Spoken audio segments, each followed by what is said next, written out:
গত বছর মোট ৩৩,৪৩১টি মণ্ডপে দুর্গাপূজা হয়েছিল বাংলাদেশে।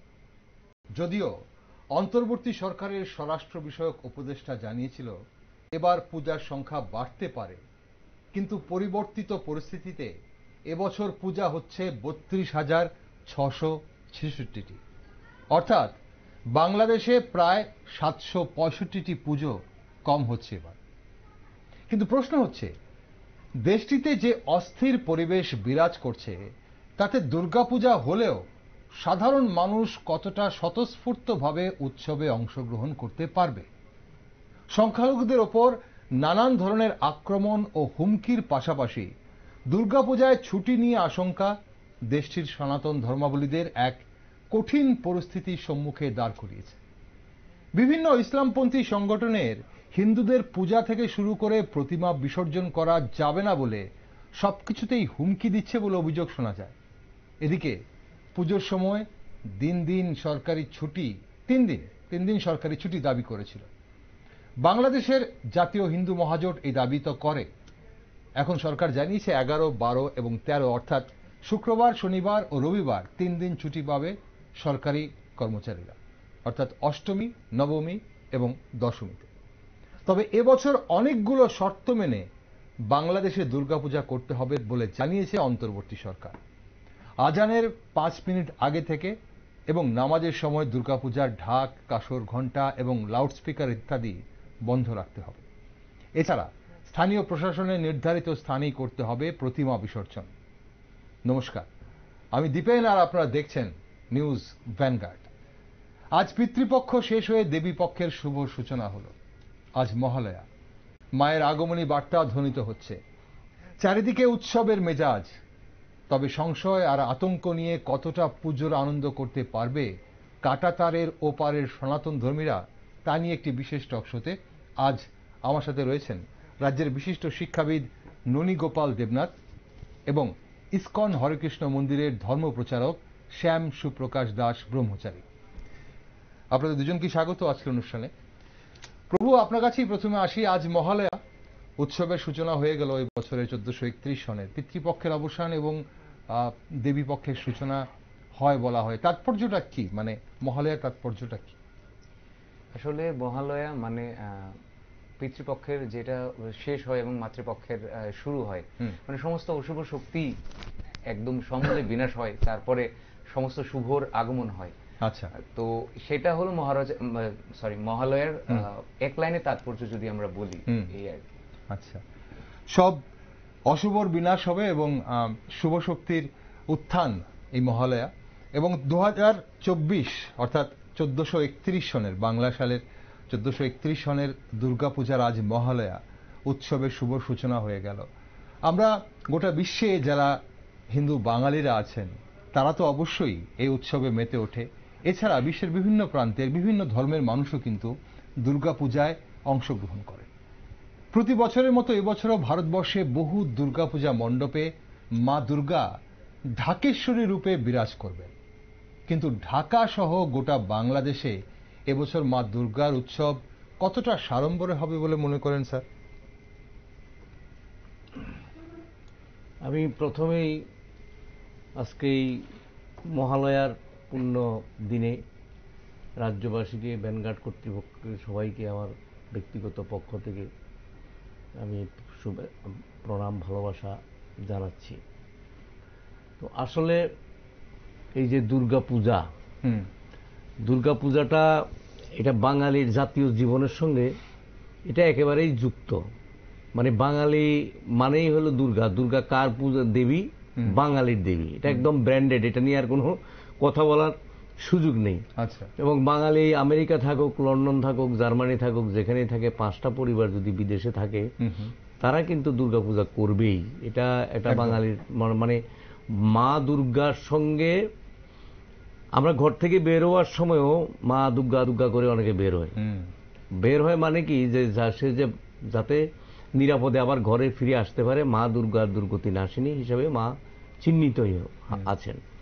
তো প্রত্যেকটা জাতি গোষ্ঠীর আমরা যদি সনাতনী হয়ে থাকি, আমরা তো সনাতনী হয়ে থাকি কি সনাতনী, তো আমাদেরও কতগুলি ধর্ম, কতগুলি সংস্কৃতি আছে, কতগুলি পূজা পার্বণ সেগুলো আছে, প্রত্যেকটা জাতিগোষ্ঠীরই থাকে। ধরুন মুসলমানদের কতগুলো বিশেষ বিশেষ অনুষ্ঠান আছে, মহরম থেকে শুরু করে ঈদ, ঈদুল ফিতর, সব জাতিগোষ্ঠী থাকে। আমাদের যারা উপজাতীয় অংশের মানুষ আছেন, বা উপজাতি শব্দটা আমি বলতে নারাজ, কারণ তারা আদিবাসী। আদিবাসী হিসাবে তাদেরও কতগুলি নিজস্ব, যদিও তারা আমাদের ভারতবর্ষের আদিবাসীরা অ্যাকচুয়ালি সবই সনাতনী, মানে সনাতন পদ্ধতিতে তারা পূজা পার্বণ করেন, তবে হয়তো তাদের দেবদেবীর ইয়েটা একটু ভিন্ন প্রকৃতির হয়, স্বাভাবিক। কারণ তারা যে পরিবেশে থাকে, যেই জলবায়ু, যেই মানে প্রাকৃতিক যে পরিবেশ আছে, সেই পরিবেশের অনুসারেই সেইভাবে দেবদেবীগুলিকে পরিকল্পনা বা রূপায়ণ করা হয়, তাদের ভাবনা চিন্তা ভাবনাগুলিকে সেখানে করা হয়। তো এই ক্ষেত্রে যেটা প্রত্যেকটা জাতি গোষ্ঠীর, কারণ ধর্মটা হলো কি, ধর্মটা হলো, ধর্ম বলতে আমরা ইংরেজি শব্দ বলি রিলিজিয়ান। রিলিজিয়ান বলতে এখানে যারা দেব দেবী বা এরকম কিছুতে বিশ্বাস করেন, সেটাকে আমরা ধর্মীয় আচরণ হিসাবে আমরা গ্রহণ করি।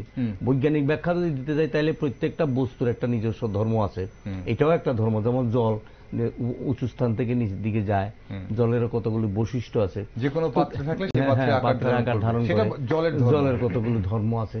ঠিক এইরকম ভাবে ধর্মীয় আচরণ যেটাকে আমরা বলি, সেই এটার সঙ্গে আবার যুক্ত হয়ে যায় মানুষের সংস্কৃতি, জীবনের কতগুলো ধারক। যেমন আমাদের বিবাহ বা অন্যান্য যে সমস্ত সামাজিক রীতিনীতিগুলো আছে, আমরা এগুলিকে অনেক সময় ধর্মের সাথে এগুলো সম্পৃক্ত হয়ে যায়। আচ্ছা, তো এখন আমাদের সনাতনী হিসাবে আমাদেরও এরকম একটা বিষয় আছে, আমরা যেটা ফলো করি বা অনুষ্ঠান করি। আর বাঙালির মধ্যে যারা সনাতনী, তাদের মধ্যে তাদের দুর্গাপূজা বা তাদের সরস্বতী পূজা, তাদের মহাদেবের পূজা, এই যে গাজন নৃত্য, শিব কিন্তু সারা দেশে পূজিত হন, কিন্তু শিবের গাজন নৃত্যটা হলো totally Bengali, Bangla culture, Bangla সংস্কৃতির, বাঙালিদের সংস্কৃতি। ঠিক আছে, তো দুর্গা পূজাটাও কিন্তু এরকমই।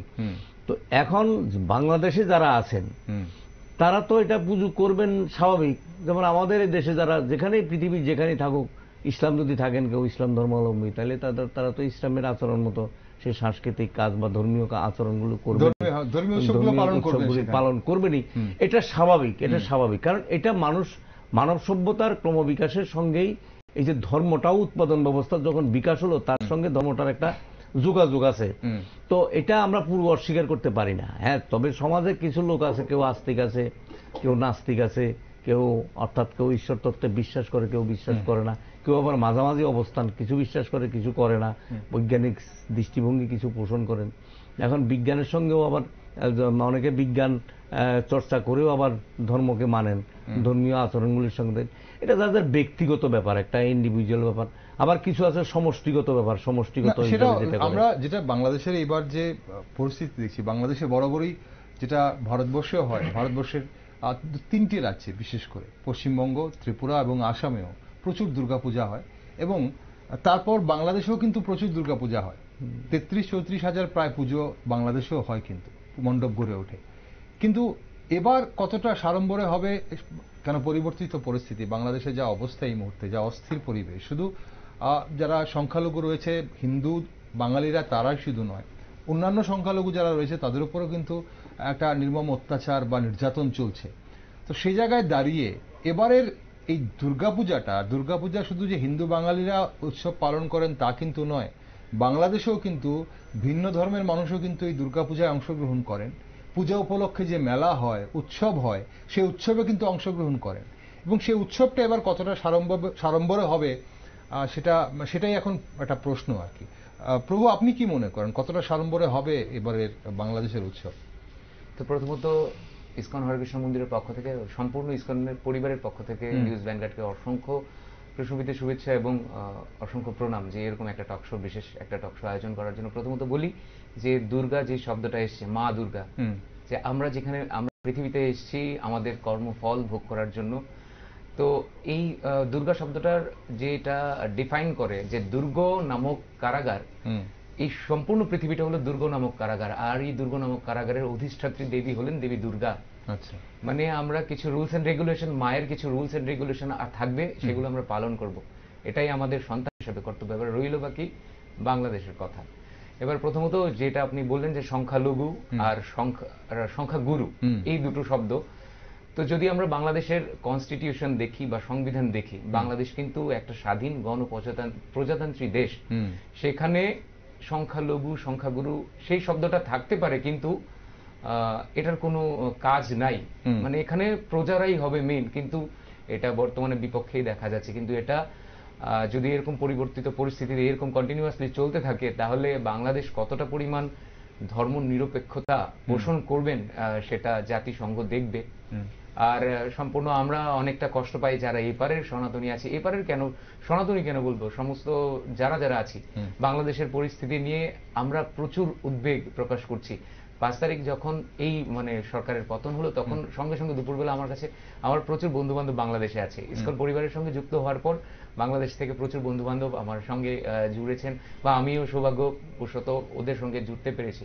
তো ওরা যখন বলছিল হামলা অ্যাটাক শুরু হয়ে গেছে আমাদের বাড়ি ঘরে, এখন কি করা যায়, এখন আমরাও কিছু করতে পারবো না এখান থেকে, কারণ এটা একটা সেই দেশের অভ্যন্তরীণ বিষয়। তো আমরা শুধু সমবেদনা দিতে পারি আর ভগবানের কাছে প্রার্থনা করতে পারি যেন সবটা ঠিকঠাক হয়। এবার বাদ বাকিটা বাংলাদেশ সরকারও চাইবে না, যেরকমটা এটা ভিতরে ঢুকতে গেলে অনেক কথা। তো এই আর কি, এই বাংলাদেশে যা হচ্ছে তা গোটা বিশ্ব নজর রাখছে, গোটা বিশ্ব দেখছে। আর আজ এই মোবাইলের যুগে বা এই ডিজিটাল যুগে বাংলাদেশের যদি কোনো এক শ্রেণীর মানুষ যদি মনে করে থাকেন, বা এক অংশের মানুষ যদি মনে করে থাকেন যে ওনারা যা করছেন ওনাদের এলাকায়, পাড়াতে, অলিতে গলিতে সেটা কেউ জানবে না, তাহলে হয়তো ভুল। স্যাটেলাইটের জগতে আমেরিকা হোক আর ভারত হোক, যে কোনো প্রান্তে বসে, বিশ্বের যে কোনো প্রান্তে বসে বাংলাদেশে কি হচ্ছে তার খবর রাখা যায়। এখন মন্দির ভাঙা থেকে শুরু করে বিভিন্ন যারা সংখ্যালঘু যারা রয়েছেন তাদের উপর আক্রমণের বিভিন্ন খবর কিন্তু আমরা দেখছি। পাশাপাশি এবার দুর্গাপূজাকে নিয়ে কিন্তু বিরাট বড় একটা বিতর্ক সৃষ্টি হচ্ছে, এবং সৃষ্টি অলরেডি হয়ে গেছে। আজ মহালয়া, এবং মহালয়ার এই সকালেও বাংলাদেশের যারা হিন্দু ধর্মাবলীরা বা যারা সনাতনীরা, ওনারা কতটুকু এই উৎসব পালনে আনন্দে আত্মহারা হতে পারছে সেটা নিয়ে কিন্তু আমাদের একটা সংশয় রয়েই গেছে। বাংলাদেশে এবার 765টি দুর্গাপূজা কম হচ্ছে। সারা বছর যেই উৎসবের জন্য অপেক্ষা করে হিন্দু বাঙালিরা, সেই উৎসব পালন করতে পারবে না অনেকেই এবার, কারণ নিজের এলাকায় নিজেদের এই যে 765টি পুজো কম হচ্ছে তার নিশ্চয়ই কোনো একটা কারণে হচ্ছে। তো যারা পুজো করছে তাদেরও কিন্তু অনেক নিয়ম নীতি মানতে হবে যে পুজোগুলো হচ্ছে। যেমন বলা হচ্ছে যে আজানের আগে নামাজের সময় এই বা নির্দিষ্ট স্থানে বিসর্জন করতে হবে, এবং এই সময়টাতে আজান এবং নামাজের সময় পূজার যে বিভিন্ন ধরনের যে শব্দযন্ত্রগুলো, ঢাক, কাসর, ঘণ্টা বা ধরুন আমাদের যে লাউডস্পিকার বাজে, সেগুলো বন্ধ রাখতে হবে। স্যার, এই যে ব্যাপারটা বলছেন, তাহলে এই যে বন্ধ রাখতে গিয়ে আমাদের দুর্গাপূজার যে তিথি রয়েছে বা এই সময়ের মধ্যে এই করতে হয়, পুরোহিত যখন বসেন পুজো করতে তখন ঢাক বাজতে হয়, একটা নির্দিষ্ট সময় পুরোহিত বলেন যে উলুধ্বনি দিতে হবে, মা বোনেরা উলুধ্বনি দেন, তো সেগুলো তো আওয়াজ করা হয়ে গেল, তখন নির্দিষ্ট সময় তাহলে কি এটাও তো কাটছাট করে নিতে হবে? তাহলে আসলে বিষয়টা হলো বাংলাদেশ একটা গণপ্রজাতন্ত্রী রাষ্ট্র হিসেবে তারা পরিচয় দেয় তারা, এবং ধর্মনিরপেক্ষরা বলে। আসলে কিন্তু ওখানে এই সমস্ত কিছুই নাই, ইসলামিক রাষ্ট্র। হ্যাঁ, এদের আচার আচরণটা হলো পুরোটাই ইসলামিক ধাঁচে। এখন বাংলাদেশে মানে বাঙালিদের মধ্যে দুটো ক্যারেক্টার আছে। একটা ক্যারেক্টার আছে যারা সত্যিকার অর্থে যারা বাঙালি, মানে বাঙালির সংস্কৃতির সাথে পরিচিত, তারা ইসলাম ধর্মে বিশ্বাসী হলেও তারা বাঙালির সংস্কৃতিটাকে অনেকটা মানে, গুরুত্ব দেয়। আরেকটা অংশ আছে যেটা উগ্র মৌলবাদী, এবং এদের রুটটা হলো বাংলাদেশ, পাকিস্তানে, এবং এরকম অনেক কিছু, অনেক দলও আছে তাদের মধ্যে।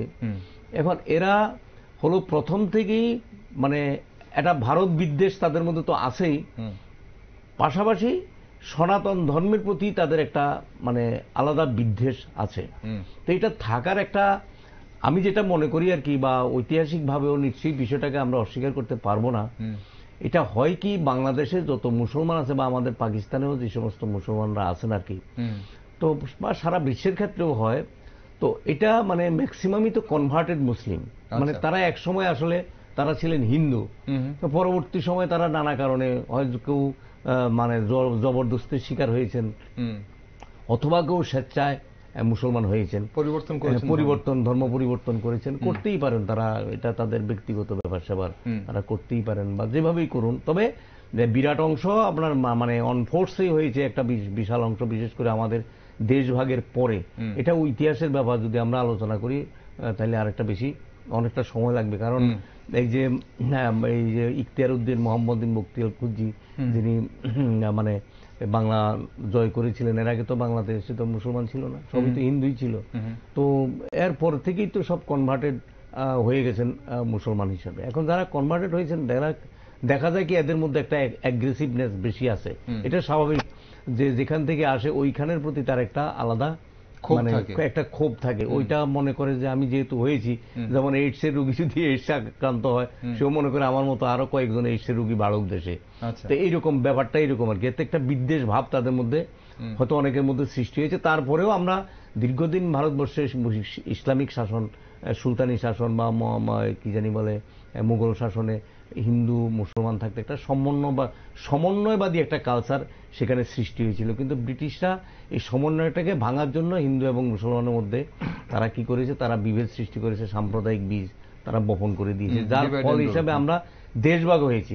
এখন বাংলাদেশের প্রশ্নটা হলো, যেটা আমি যে মানে বলতে চাই, এখন যে পরিস্থিতিটা সৃষ্টি হয়েছে, এই পরিস্থিতিতে দুর্গাপূজার 700 কটা জানি বলছিলেন আপনি, 765টা কমেছে। 765টা না, যেগুলো হচ্ছে এগুলিও তো অ্যাকচুয়ালি কোনো যে স্বাধীনভাবে তারা পুজো করতে পারবে এরকম কোনো গ্যারান্টি নাই। কারণ কি, একটা অংশ এখনো আমি গতকালকেও সোশ্যাল মিডিয়াতে দেখলাম যে ওরা এত বড় মিছিল করেছে যে 7 দিন সময় দিয়েছে বাংলাদেশ থেকে, হিন্দুদেরকে বলছে, আলটিমেটাম দিয়েছে, তোমরা বাংলাদেশ ত্যাগ করে তোমাদের যেখানে যাওয়া তোমরা সেখানে যাও। তো পূজার ব্যাপারটাও যে পূজা হতে দিচ্ছি না, দেব না, আমরা একদম পুরা মিছিল করে দিচ্ছি। এখন যারা পুজোটা করবে সেটা তো একটা আনন্দের ব্যাপার, তার ভিতরে যদি ভয়ের পরিবেশ থাকে তাহলে সে আনন্দটা করবে কি করে? আনন্দটা তো এটা একটা ভিতর থেকে আসে, হৃদয় থেকে আসে। সেই এখন এখানেও যদি এরকম হয়, আমি বলবো যে ভারতবর্ষেও যারা মুসলমান ধর্মের লোক আছেন, তারা যদি ঈদের উৎসব বা অন্য কোনো উৎসব যদি এরকম পাহারা দিয়ে করতে হয়, তো এটা কিরকম? তাহলে এটাই তো প্রমাণ, সবচেয়ে বড় প্রমাণ যে বাংলাদেশের গণতন্ত্র নাই। গণতন্ত্র নাই এখানে, কারণ আমি আমার দুর্গাপূজা মণ্ডপ অন্য ধর্মের লোক পাহারা দেবে কেন? তো এক গ্রুপ যারা গ্রুপ পাঠিয়ে সেখানে মন্দিরটা ভাঙছে, যারা হুমকি দিচ্ছে, যারা গিয়ে ওই ধর্ম নষ্ট করার জন্য, আমি একটা দেখলাম সোশ্যাল মিডিয়াতে, সত্য কি মিথ্যা আমি জানি না, একটা মণ্ডপ তৈরি করছে, সেখানে দেখা যায় একটা কাটা গরুর মাথা সেখানে নিয়ে রেখেছে। তো এটা তো কোনো হিন্দুরা রাখেনি, তার মন্দিরটাকে সে যে পবিত্র মনে করে, সেটা তো সে এই কাজটা করবে না। এটা আমি দেখেছি, আমি বলছি।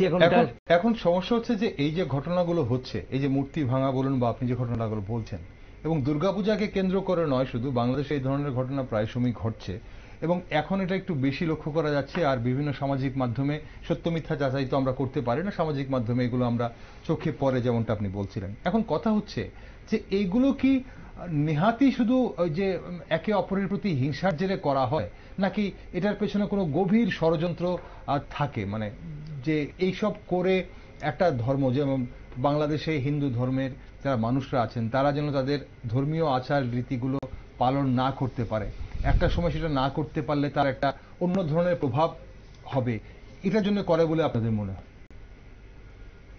এটা হচ্ছে কি, এটা তো গভীর ষড়যন্ত্র তো একটা আছেই। কারণ আমরা যখন দেশ ভাগটা যখন হই আমরা, তখন বাংলাদেশে তখন মানে পূর্ব পাকিস্তান আর কি, এখানে 24% মতো আমরা সনাতনী সেখানে ছিল। তো ধীরে ধীরে সেটা কমতে কমতে কমতে কমতে এখন চলে এসেছে। এটা তো ঘটনা আমরা অনেক সময় বলি। যেমন আমি সকালবেলা হাঁটতে বেরিয়েছি, এক ভদ্রলোক বলছিল আমার এরকম আত্মীয় স্বজন আছে, বুঝলেন, তাদের অবস্থা খুব খারাপ। তাই আমি বললাম, তখন চলে আসলো না কেন? আগেই যদি চলে আসতো তাহলে তো এই ঘটনাটা ঘটতো না। এখন আসলে তো, এখন তো আসতেও পারছে না, বললে আসলে পড়বে এখানে সেটেল হয়তো হতে পারবে না। তো আসলে ব্যাপারটা হচ্ছে কি, যার সেখানে বাড়ি আছে, ঘর আছে, সে সেখানে তার 14 পুরুষ সেখানে বড় হয়েছে, তার সেখানে এটা মাতৃভূমি, তার দেশ। ভাগটা না হলে তো তার মাতৃভূমি নাকি? তো সে কেনই বা আসবে? আমি যদি সেদিক থেকে যদি বলি, সে কেন আসবে? এখন আমার ভারতবর্ষে যারা যে সমস্ত মুসলমানরা আছে, তাদেরকে যদি বলে ওখান থেকে তুমি দেশ ছেড়ে যাও, কেন তারা এখান থেকে যাবে? প্রশ্নটা একই, পরিপূরক প্রশ্ন। তো এখন প্রশ্ন হচ্ছে, ওই যে গভীর একটা বিষয়, হিন্দুদেরকে সেখান থেকে বিতাড়িত করো, পুরোটা মানে একটা ইসলামিক স্টেটে পরিণত করো, যার পরিণতি হিসাবে দেখছি আমরা এখন বাংলাদেশের উর্দু ভাষা নিয়ে চলছে এখানে উর্দু ভাষাকে আবার ওই যে বাংলাদেশে আগে পূর্ব পাকিস্তান থাকতে যেই প্রক্রিয়াগুলো সেখানে ছিল সেই প্রক্রিয়াগুলো এখন আবার জারির শুরু হয়েছে সেখানে। ৭১-এর আগে সব প্রক্রিয়াগুলো আবার একদম করার চেষ্টা, ৫৩ বছর আগে যেগুলো বন্ধ হয়েছিল সেগুলো নতুন করে আবার আনার চেষ্টা। মোহাম্মদ আলী জিন্নাহর জন্মদিন পালন করা হয়েছে সেখানে ঢাকা বিশ্ববিদ্যালয়ে। তো এখন এই যে প্রক্রিয়াটা চলছে, মানে এদেরকে সেখান থেকে আসলে পুরোপুরি বিতাড়নের একটা প্রক্রিয়া চলছে আর কি। আমি যেটা পারিপার্শ্বিক আমরা যে বিষয়গুলো দেখছি এই মুহূর্তে বাংলাদেশের, এবং যারা নিরাপত্তা দেওয়ার দায়িত্বে রয়েছে, অন্তর্বর্তী সরকার এবং সরকারের যারা উপদেষ্টারা রয়েছেন, স্বরাষ্ট্র দপ্তরের উপদেষ্টা হোক বা প্রধান উপদেষ্টা, সবাই কিন্তু নিরাপত্তার কথা বলছেন, অনেকভাবে বলছেন যারা আইন হাতে নিচ্ছেন তাদের শাস্তি দেওয়া হবে। কিন্তু বিভিন্ন যে আইনগুলো ভাঙা হচ্ছে, এবং শুধু আইন নয়, মানুষের জীবন নিয়ে, সংখ্যালঘুদের জীবন নিয়ে, তাদের আবেগ নিয়ে, তাদের ধর্মীয় ভাবাবেগ নিয়ে যে ছিনিমিনি খেলা হচ্ছে, সেখানে কিন্তু খুব বড় কিন্তু কোনো পদক্ষেপ নিতে এখন অবধি দেখা যায়নি। তবে নিরাপত্তার দায়িত্ব অবশ্যই বাংলাদেশের সরকার থাকবে, বাংলাদেশের আভ্যন্তরীণ বিষয় সেটা, কিন্তু নজর কিন্তু গোটা বিশ্বের রয়েছে। ভারতবর্ষ দেখছে, জাতিসংঘ দেখছে, সবাই কিন্তু দেখছে কি হচ্ছে। প্রভু, আপনি আছেন এখানে ইসকনের, সেখানে অনেক ধর্ম প্রচারকরা রয়েছে। এখন বাংলাদেশে এই যে পরিস্থিতি, যে পরিস্থিতিতে পুজোই করতে দেওয়া হবে না বলা হচ্ছে, ধমকি দিচ্ছে যে বাংলাদেশে পুজো হতে দেব না, বা হলেও এই ধরনের পুজো হতে হবে, নিয়ম বেঁধে দেওয়া হচ্ছে। এখন সেই জায়গায় দাঁড়িয়ে ধর্মপ্রচারে কি, মানে সেখানে কি ধর্মপ্রচার কি করা যাচ্ছে? ইসকন কি ধর্মপ্রচার করতে পারছে, যেটা গোটা বিশ্বে ইসকন করছে? তো প্রথমত প্রথম যে বাংলাদেশের সরকার পতন হলো 5 অগস্টের পর, তারপরে প্রথম হামলাটা হয়েছে আমাদের ইসকনের উপর। আমাদের ইসকনের যে আমাদের সেবিত বিগ্রহ আছে জগন্নাথ, বলদেব, সুভদ্রা, মহারানী, ও পুরো মন্দিরটাকে জ্বালিয়ে দেওয়া হয়েছে। সেটা নিয়ে সারা বিশ্বব্যাপী প্রোটেস্ট হয়েছে, ইনক্লুডিং আমেরিকা, রাশিয়া থেকে শুরু করে সর্বত্র। তারপর কিছুদিন পরে যে আবার বন্যার ভয়াবহতাতে সেই ইসকনই, সেই ব্রাঞ্চ থেকে, সেই ইসকনের প্রত্যেকটা ব্রাঞ্চ থেকে দেখেনি কে সনাতনী, কে মুসলিম, কে শিখ, খ্রিস্টান, বৌদ্ধ, সবাইকে ত্রাণ দিয়েছে। এবং সেই পরিস্থিতিতে দাঁড়িয়ে সবাইকে ত্রাণ বিতরণ করেছে, এবং মাঠে নেমে ওনাদের কিছু নেই কিন্তু যা ব্যাংকে ছিল সেখান থেকে তুলে তুলে ত্রাণ দিয়েছে সবাইকে, এ টু জেড। তো আমাদের চৈতন্য মহাপ্রভু একটা সুন্দর বলে গেছিলেন ওনার শিক্ষাষ্টকমে, যে তৃণাদপি শুনেছেন তরু রিব সহিষ্ণু না অমানিনা মান দেন কীর্তনিয়া সদাহরি। তো যে তৃণ থেকেও, মানে তৃণ যেরকমটা মসৃণ হয় তার থেকেও আরো মসৃণ হবে। আচ্ছা, মানে উনাকে যেভাবে আঘাত করুক না কেন, কিন্তু উনি কিছু কইবে না, সহনশীলতা দেখাবে। উনি হরিকীর্তনের অধিকার হবে, উনি সনাতনের প্রকৃত সন্তান হবে আর কি। তো সেই মহাপ্রভুর বাণীকে একইভাবে রেখে ইসকনরা এইভাবে প্রচার করছে সমগ্র বাংলাদেশ জুড়ে। এবং আরো কিছু এই যে প্রোটেস্ট হয়েছে বাংলাদেশের স্বামীবাগে, যেরকম শহীদ মিনারের পাশে প্রোটেস্ট হয়েছে, তারপরেই যে হিন্দুদের সুরক্ষা দিতে হবে, এই সবটা বিষয় প্রধান নেতৃত্ব হিসেবে ইসকনের আমাদের চারুচন্দ্র প্রভু, ইসকনের সমগ্র বাংলাদেশের প্রেসিডেন্ট, উনি সামনে থেকে, এবং আমাদের সমস্ত ব্রহ্মচারী যারা যারা ছিলেন প্রভুরা সবাই সামনে থেকে একদম সমস্ত সংখ্যা লঘুদের সবাইকে নিয়ে, সেখানে হিন্দুও ছিল, বুদ্ধও ছিল, খ্রিস্টানই ছিল, সবাই মিলে একসঙ্গে প্রোটেস্ট করে পুরো ঢাকার রাজপথে। কিন্তু আরেকটা বিষয় রইল বাকি, যে বাংলাদেশের সরকার যেরকম উপদেষ্টা বলছিলেন, সেইখানে উপদেষ্টাদের ছাত্রদের সংখ্যা মাত্র 2 জন, আর বাদ বাকি সবাই প্রবীণ, কেউ সেনা আধিকারিক।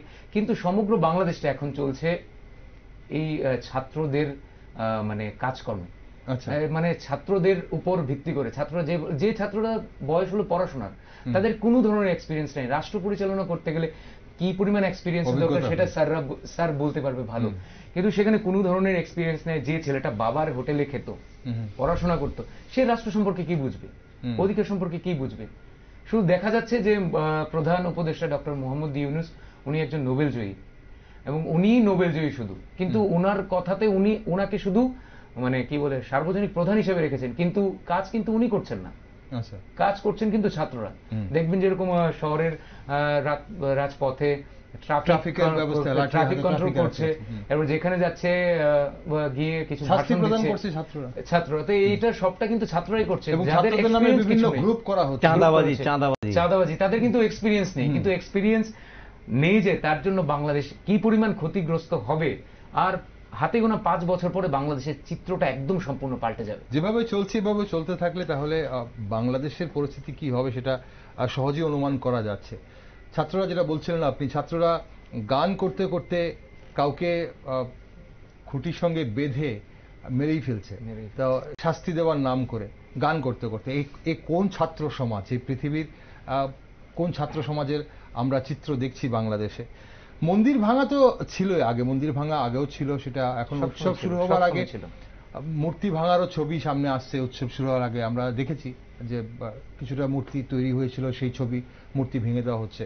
এখন অন্যদিকে আবার আরো একটা চিত্র দেখা যাচ্ছে যে হিন্দুদের দোকানপাট লুটের অভিযোগও শোনা যাচ্ছে, যাতে এই দোকানপাটগুলো বা হিন্দুরা যারা দোকানপাট করছে যেন উৎসবে কেনাকাটি না করতে পারেন। সেখানে শুধু হিন্দুদের দোকান লুট হচ্ছে সেটাও না, সরকার পতন হওয়ার পর সমগ্র যারা বাংলাদেশের 2-3টা প্রধান দল ছিল, ওই দলগুলোর যাদের যেরকম বাজারে ছিল একদম মানে বাংলাদেশের 5 তারিখ 6-7 মানে টানা 10 তারিখ পর্যন্ত 3 দিন লুট। সেটা হিন্দু মুসলিম সেরকম কিছু ছিল না। দোকানদাররা বলছে আরে ভাই আমি তো মুসলিম, আমার দোকান কেন লুট করছো? আনন্দে লুট করছি, স্বাধীন হয়েছে। কয়বার একটা দেশ স্বাধীন হতে পারে? এটা হলো প্রশ্ন। এখন সেটাই, সেই লুটপাটের খবরও আমরা দেখেছি আগে, এখনো দেখছি। তাছাড়া মানে সামাজিক মাধ্যমে এখন আরেকটা বিষয় হয়ে দাঁড়াচ্ছে যে সামাজিক মাধ্যমে ভারত বাংলাদেশের খেলা নিয়ে একটা সময় যেটা ছিল দুদেশের একাংশ নাগরিকের মধ্যে, যে মাঝে মধ্যে তর্ক বিতর্কে জড়িয়ে যেতেন বা কিছু উস্কানিমূলক কথায় জড়িয়ে যেতেন সামাজিক মাধ্যমে, এখন কিন্তু এটা আকসার যে কোনো ইস্যুতেই দেখা যাচ্ছে। এবং পূজা নিয়ে, দুর্গা পূজা নিয়ে সরাসরি নানান হুমকি তো দেখাই যাচ্ছে এবার সামাজিক মাধ্যমে। এখন পূজা মণ্ডপ এবং উদ্যোক্তারা নিরাপত্তার প্রতিশ্রুতি দিচ্ছে অন্তর্বর্তী সরকার। সুষ্ঠুভাবে পুজো কতটা হবে বলে মনে করেন? না, সুষ্ঠুভাবে পূজা হওয়ার প্রশ্নই ওঠে না। কারণ ধরুন যে হুলিয়া জারি করেছে, এই যে যখন আজান শুরু হবে তখন পূজার সমস্ত কিছু ঢাক ঢোল বাজনা কাসর বাজনা বন্ধ রাখতে হবে। এখন আসলে আমাদের যে ধর্মীয় মত, যদি আমি পূজাতে যারা করে তো ধর্মীয় মত অনুসারেই করে, শাস্ত্র আছে, হিন্দু শাস্ত্র ধর্ম আছে, পূজা পদ্ধতি আছে। তো ধরুন এখন ওদের আজানটা শুরু হবে 10টায়, তো দেখা গেল 10টাই এখন একদম মুখ্য সময়, অষ্টমী পূজাটার সময়। এখন তিথিটাই এখনই অষ্টমী পূজা করতে হবে, কিন্তু যেহেতু আজান মানে দেবে ওদের, এখানে অষ্টমী পূজার তিথিটাই সেখানে পণ্ড হয়ে যাবে, তাহলে পুজো পদ্ধতিটাই তো হবে না। তো যেখানে পূজা মানে করারই কোনো অধিকার নাই, আপনি বাদ দেন না, সেটা মানবাধিকার তো সেখানে কিচ্ছুই নাই। আপনি পার্বত্য চট্টগ্রামের কথা ধরুন না, এদেরকে মানুষ হিসাবেই স্বীকৃতি দিতে চাইছে না। এদেরকে বলছে সবাই বাঙালি হোক। বাঙালি হওয়া মানে কি? একটা আদিবাসী সে কি করে বাঙালি হবে? সে তো বাঙালি হতে পারবে না। আমরা তো অন্য জাতি গোষ্ঠী, আমরা তো হিন্দু না, এরাও তো কেউ বুদ্ধিস্ট, যারা আদিবাসী সেখানে কেউ বুদ্ধিস্ট বা কেউ এরকম, বা তাদের মধ্যে কেউ হিন্দু আছে বা অন্য ধর্মের মানে খ্রিস্টান আছে কিছু। এখন মুশকিলটা হচ্ছে কি, প্রথমত তাদের দিক থেকে ওখানে পার্বত্য চট্টগ্রামে সাংঘাতিকভাবে চলছে, সেখানে মানবাধিকার বলতে কিচ্ছু নাই। এখানে যে বাঙালি হওয়া মানে কি? বাঙালি হওয়া মানে কি তোমরা ইসলামে কনভার্টেড হও, তোমরা ইসলাম দীক্ষা গ্রহণ করো। এখানে তো বাঙালি হওয়া মানে তুমি হিন্দু বাঙালি হওয়ার প্রশ্ন না। এবং এরাও তো বাঙালির বিরুদ্ধেই কথা বলছে, এখন বলতে বাধ্য হচ্ছে, যদিও হিন্দুরা এর সঙ্গে যুক্ত না বা সনাতনীরা এর সঙ্গে যুক্ত না। কিন্তু এই যে মানবাধিকার কোথায়? আজকে আমরা তো এতদিন এত বৎসর যাবৎ আমরা আছি, সেখানে সনাতন বলতে হিন্দুদের উপর যে আক্রমণ, এর চাইতে আমি এখন দেখতে পাচ্ছি চট্টগ্রামে আরো ভয়ঙ্কর পরিস্থিতি। তো এখানে তুমি মানুষ হিসাবেই তো তার স্বীকৃতি নাই। এখানে বাংলাদেশে যে সমস্ত সনাতনীরা আছে তারা ফার্স্ট সেকেন্ড মানে স্তরের সিটিজেন কি, থার্ড ফোর্থ তো নাই। আমার ওই দিন সৌভাগ্যক্রমে এক ভদ্রমহিলার সঙ্গে দেখা হয়েছিল, এক ভদ্রলোকের বাড়িতে, উনি বাংলাদেশ থেকে এসেছিলেন। তো আমি বললাম যে কিরকম আসল অবস্থাটা কিরকম? বলছে যে আমি কিন্তু আপনারা তো সেকেন্ড ক্লাস নাগরিক হিসেবে আছেন। বলছে সেকেন্ড ক্লাসটা নেই, আমাদের কোনো ক্লাসই নেই। মানে অনেকে ভয়ে বলতে চায় না যে ওখানে বললে আবার কোন দরবার লাগে, যদি কেউ জানতে পারে তাহলে তো আমার অবস্থা, আমি আক্রমণের সম্মুখীন হব। ভদ্রমহিলার মেয়েটাকে নিয়ে এসছে এক আত্মীয় বাড়িতে, মেয়েটাকে রেখে যাওয়ার জন্য চেষ্টা করছে, ওখানে মেয়েটাই সেখানে বাংলাদেশে নিয়ে যেতে উনি ভয় পাচ্ছেন। এখন ধর্মনিরপেক্ষ দাবি করলেও বাংলাদেশ, মানে যদিও নিজেদের ধর্মনিরপেক্ষ দাবি করলেও বাংলাদেশ যেহেতু একটি ইসলামিক রাষ্ট্র, সংখ্যালঘুরা কি সেখানে আর ধর্মীয় সমতা আশা করতে পারে বলে মনে করেন প্রভু? যদি বাংলাদেশের, আমি প্রথমে বাংলাদেশের জাতীয় সঙ্গীত বিষয়ে, এটা একটা বিতর্কিত বিষয়। বাংলাদেশে বারবার এটা যখনই সরকারের পতন হয় তখনই আসে যে বাংলাদেশের জাতীয় সঙ্গীত আমার সোনার বাংলা, এটাকে চেঞ্জ করতে হবে। তো ওনারা যেটা দাবি করেন, রবীন্দ্রনাথ নাকি মানে হিন্দু কবি, আর কাজী নজরুল ইসলাম হলো মুসলিম কবি, ওনাকে জাতীয় কবি করতে হবে, এরকম একটা চর্চা। কিন্তু ওনারা কিন্তু কাজী নজরুল ইসলামের শিক্ষাটা নিচ্ছেনই না, মুখে মুখে বলছে। যেরকম রবীন্দ্রনাথ, ওনারা বলছেন রবীন্দ্রনাথ ভারতবর্ষের কবি, হিন্দু কবি। আরে কবির তো কোনো জাত গোষ্ঠী কিছু নাই। তুমি যদি বাংলাদেশ যদি এশিয়ার পার্ট হয়, অবশ্যই বাংলাদেশ এশিয়ার পার্ট, ওরা এটাই জানে না। এশিয়ান হিসেবে এদের গর্ব করার দরকার, কারণ সমগ্র এশিয়াতে 1913 খ্রিস্টাব্দে রবীন্দ্রনাথ ঠাকুর প্রথম নোবেল প্রাইজ পেয়েছিলেন, এবং বাঙালি হিসেবে তো প্রথম, বঙ্গদেশে প্রথম, সারা ভারতবর্ষে প্রথম, সমগ্র এশিয়াতে প্রথম। তো এশিয়ান হিসেবে গর্ববোধ করতে পারে এরা যে রবি ঠাকুর, ঠিক আছে, আমাদের এশিয়ান একজন কবি, কবির দেওয়া আমার সোনার বাংলা, এটা আমাদের জাতীয় সঙ্গীত। আর এখানে যতবার নাকি মা বলেছেন, দেবী দুর্গাকে সম্বোধন করেছেন, কিন্তু ওইরা জানে না যে আমাদের আপনাদের স্টুডিওতে রবীন্দ্রনাথ ঠাকুর, কাজী নজরুল ইসলাম পাশাপাশি, আমার এতটা ভালো লাগছে, এটাই আমাদের অখণ্ড ভারত ভূমির পরিচয়।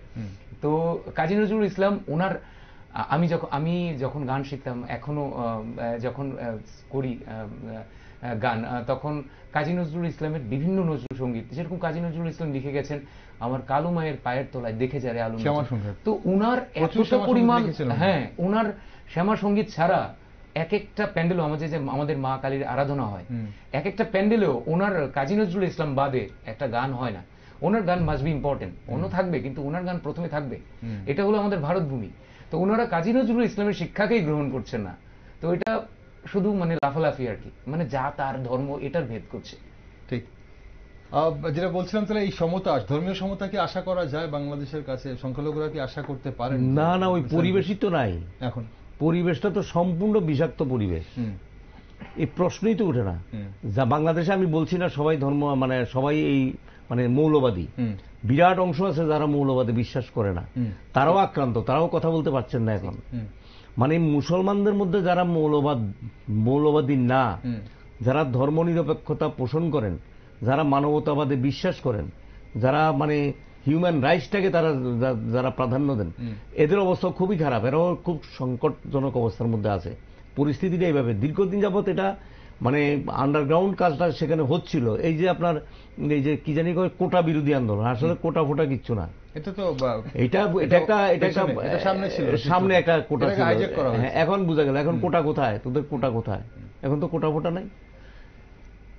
মূলত এই যে দেখলেন ইন্ডিয়াতে খেলতে এসছে, কিরকম অবস্থা, সে টাইগারের ইয়ে ধরেছে, তা কিচ্ছু করা হয়নি, তার ধারে কাছেই কেউ যায়নি। সে বলছে আমাকে সেখানে মঞ্চস্থ করা পরে দেখা যায় সিসিটিভি ক্যামেরা সব। বাংলাদেশেরও অনেকগুলো সংবাদ মাধ্যম বা এরকম সোশ্যাল মিডিয়াতে অনেক বউ আছে, তারা প্রচন্ড প্রোটেস্ট করেছে। এখানে কিন্তু এটার আমি আশাবাদী যে বাংলাদেশে এই যে আপনার আমাদের প্রভুজি যেটা বললেন যে ওই যে জাতীয় রবীন্দ্রনাথের জাতীয় সঙ্গীত, কত বিকৃত রুচি।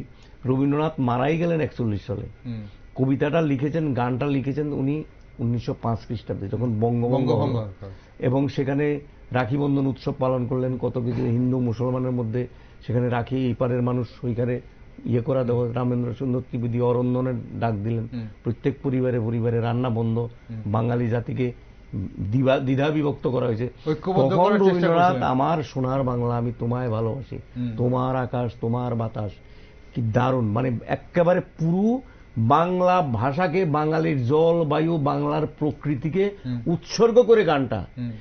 এইরকম গানকে যারা বিকৃত করে, তাদের রুচিবোধ কোথায়, তাদের থিঙ্কিংটা কোথায়? রবীন্দ্রনাথ যখন লিখেছেন আমাদের যে জনগণ মন অধিনায়ক, যে আমাদের ভারতবর্ষের যে জাতীয় সঙ্গীত, এটা কি তখন তিনি এটাকে জাতীয় সঙ্গীতের জন্য লিখেছেন? এই ভাবনাই তো ওনার ছিল না যে না এটা আমার এই গানটা তোমরা জাতীয় সঙ্গীতের হিসাবে নির্বাচন করো। এদের তো এই যে 71-এর যে তাদের যে স্বাধীনতা আন্দোলন বা যেখানে স্বাধীনতা প্রাপ্তি বা ভাষা আন্দোলন থেকে যেখানে বাহান্ন শুরু হয়েছে, তখন তো এই যে আমার সোনার বাংলা গানটা ওদের আন্দোলনের হাতিয়ার ছিল।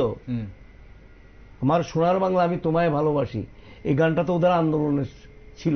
আর কিরকম বিকৃতি বলছে এখানে কালীকে উদ্দেশ্য করে, ওই কি দুর্গাকে উদ্দেশ্য করে, কি বাবা, আমাদের প্রত্যেক দেশের প্রত্যেক জাতি, ইংল্যান্ডের লোকরা তাদের দেশটাকে মাতৃভূমি মনে করে, আমরা আমাদের দেশটাকে মাতৃভূমি মনে করি। মাদারল্যান্ড, এটা শব্দটাই আছে মাদারল্যান্ড, মাতৃভূমি। আমি যে যেই দেশে বসবাস করি, এই দেশের জল, এই দেশের মাটি, আমার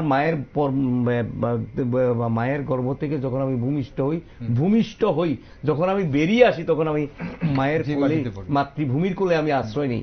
সেখান থেকে তো মাতৃবন্দনা, মাতৃভূমির সেই কল্পনাটা এসছে, ঠিক আছে? তো এখন এটাকে কেন্দ্র করে, এটাকে লক্ষ্য করেই রবীন্দ্রনাথের সেই আমার সোনার বাংলা আমি তোমায় ভালোবাসি, ওমা ফাগুনে তোর ভরা খেতে, এরা কি বলছে? এটা নাকি কোন ঈশের কথা কি বলছে বলে রবীন্দ্রনাথের মায়ের কথা নাকি লক্ষ্য করে বলছে। রবীন্দ্রনাথ ভরা খেতে ফাগুনে ধান ফলে, এই সমস্ত ফলে, কি সুন্দর গান, চোখে জল এসে যায় গানটা শুনলে। এখন বিকৃতি করাই যখন উদ্দেশ্য, তখন তাদের আর আসলটা জেনেই ওরা বিকৃতি করেছে। আমার যেটা আশা, আমি বলছি আর কি, যে এই জাতীয় সঙ্গীত ওরা পরিবর্তন করতে পারবে না ওরা। কারণ বঙ্গবন্ধুর মাথায় যারা উঠে, যারা মানে করতে পারে, হ্যাঁ, যারা মূত্র ত্যাগ করে, এদের কাছে আর কি আশা করা যায়? উনি তো মুসলমান। এই যে ঢাকা বিশ্ববিদ্যালয়ে যে ছেলেটা, তার মা নাই, বাবা নাই, তার ভাইটা পর্যন্ত মারা গেল, সে সমস্ত আত্মীয় স্বজন হারা, সে এখন মানে উন্মাদের মতো, তাকে নিয়ে খাওয়ালো ভালো করে, এই খেয়েছিস? হ্যাঁ। আর খাবি না? ভালো হয়েছে? হ্যাঁ। খাইয়ে ওকে মেরে ফেলেছে। কি বিভৎস কাণ্ড! সেটাই বলছিলাম যে আইন এখন সবার হাতে হাতে, বাংলাদেশে আইনের শাসন নেই এবং যে কেউ আইন হাতে নিয়ে নিচ্ছে।